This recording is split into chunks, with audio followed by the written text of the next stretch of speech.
내가 13살 때 일어난 일이야. 인터넷은 단순한 취미가 아니었어. 내 세상의 전부였지. 학교는 악몽이었고 집에 가는 것도 마찬가지였어.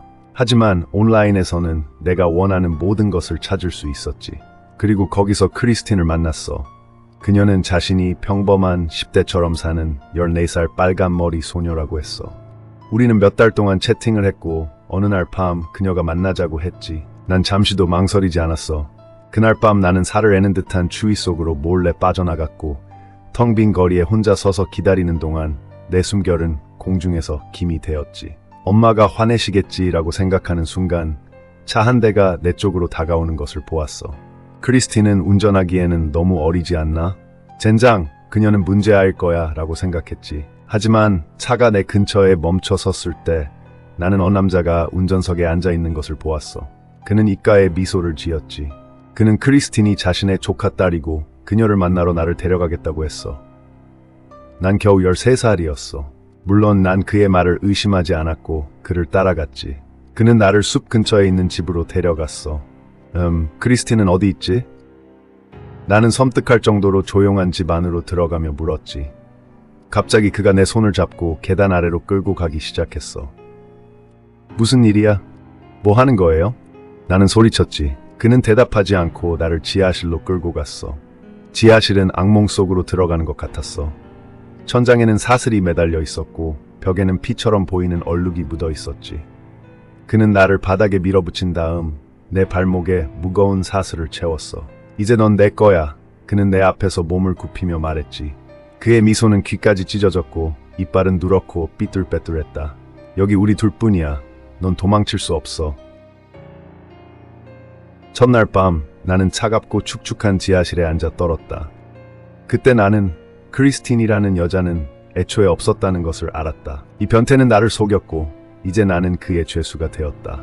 다음날 나는 카메라 앞에 앉으라고 강요받았다. 그 미친 정신병자는 내 목에 칼을 들이대고 속삭이며 웃었다. 다들 네가 웃는 걸 보고 싶어해. 나는 웃지 않았다. 그는 내 귀에 대고 소리쳤다. 웃으라고 했지. 그는 칼날을 내 입술에 프레스다. 칼날이 살을 파고들자 피가 뚝뚝 떨어졌다. 눈물이 내 뺨을 타고 흘러내렸다. 나는 울었다.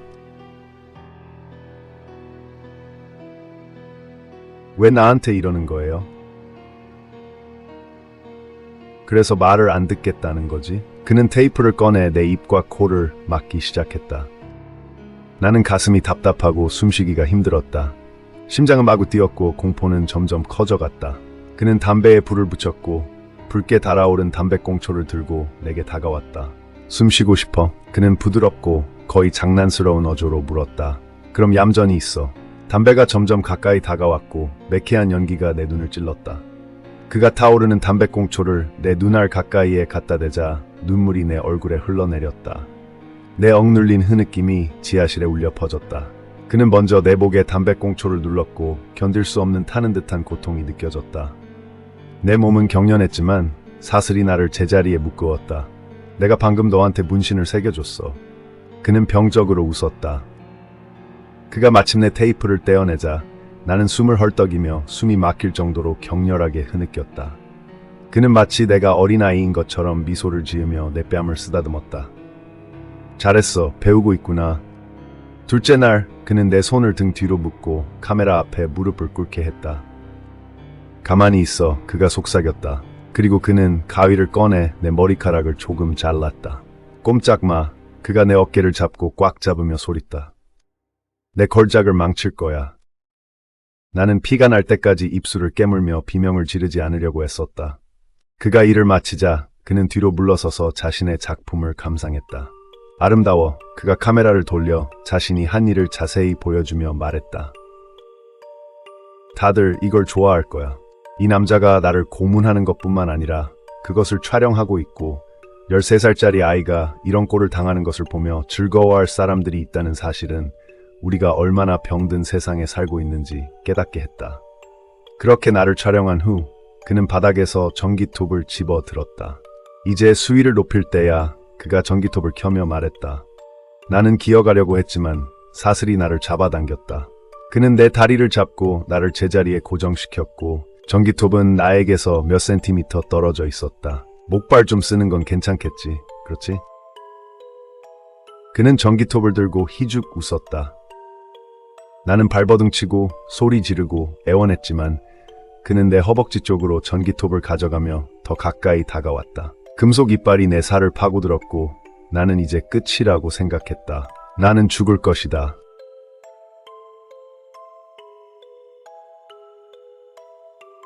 그때 문이 활짝 열렸다. 비명소리, 손전등 불빛, 전기톱 소리가 제복을 입은 남자들이 방으로 들이닥치면서 멈췄다. 그는 저항하지 않았고 그저 서서 그들이 그에게 수갑을 채우는 동안 미소를 지었다. 그 이후로는 기억이 잘 나지 않는다.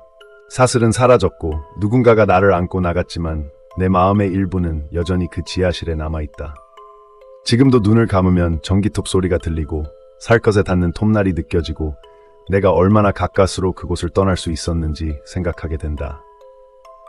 2002년 새해 첫날 13세의 알리샤 코자키에비치는 컴퓨터 프로그래머인 38세의 스콧 타이리에게 납치당했다. 그는 온라인에서 14세 소녀로 가장하여 그녀와 친구가 되었다. 나흘 동안 알리샤는 타이리의 지하 감옥에 감금되어 사슬에 묶인 채 학대와 고문을 당했다. 타이리는 학대 장면을 촬영했고 다크웹에 방송하기도 했다.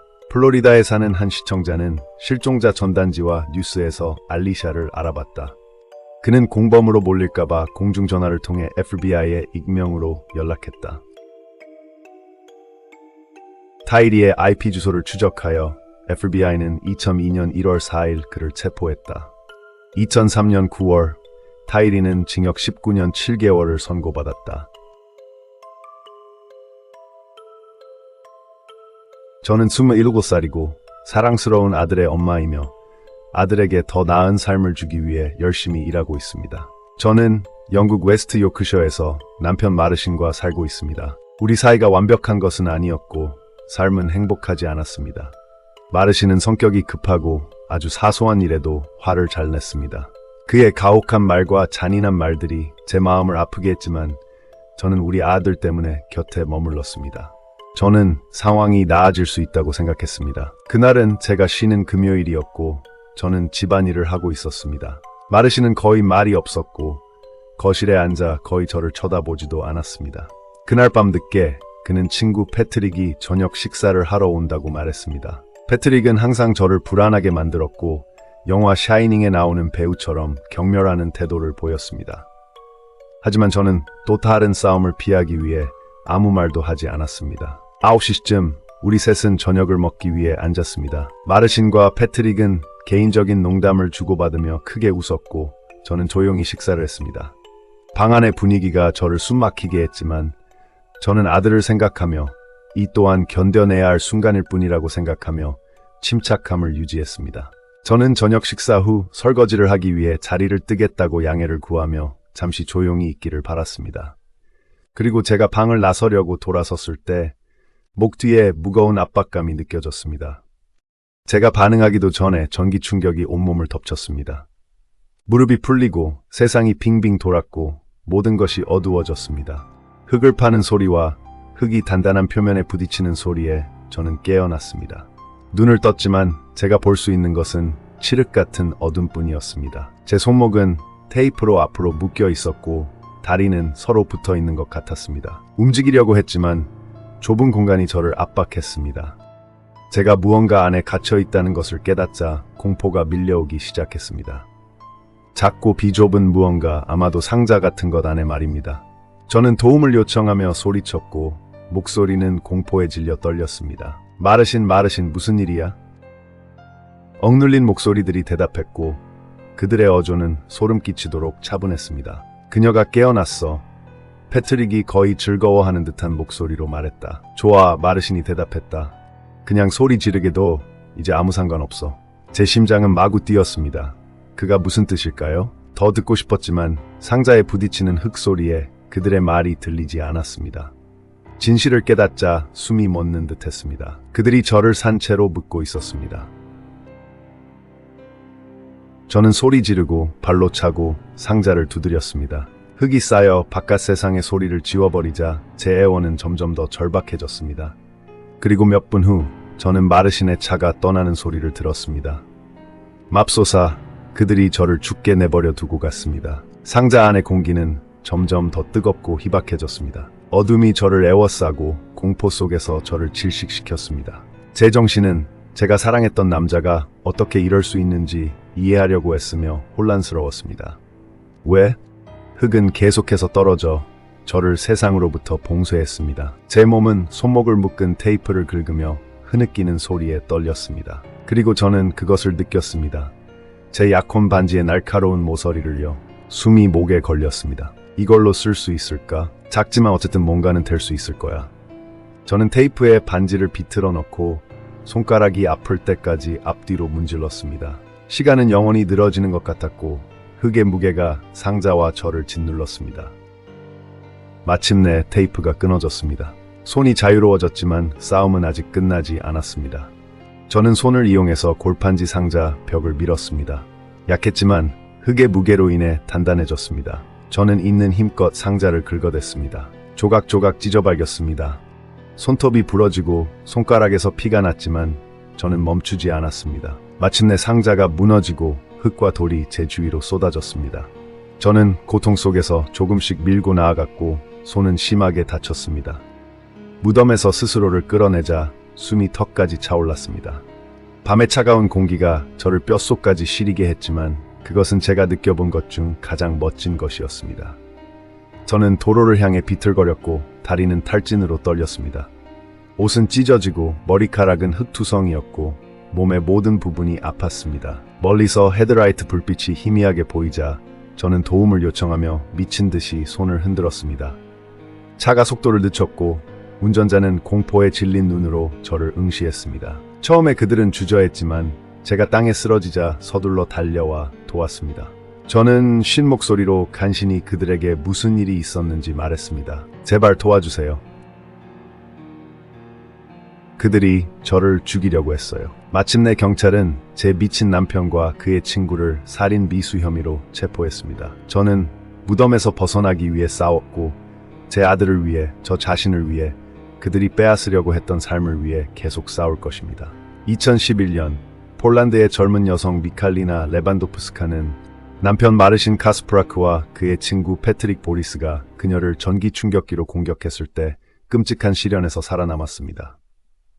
그들은 그녀를 묶어 지역 묘지에 있는 골판지 상자의 산채로 묻었습니다. 그녀와의 관계를 끝내고 아들의 양육권을 얻으려는 욕심에 카스프라크는 그녀를 얕은 무덤에 묻고 흙과 무거운 나뭇가지로 덮었습니다. 미칼리나는 약혼 반지를 사용하여 상자를 뚫고 자유를 찾기 위해 긁어댔습니다. 그녀는 당국에 신고했고 카스프라크와 보리스는 체포되어 살인 미수 혐의로 20년형을 선고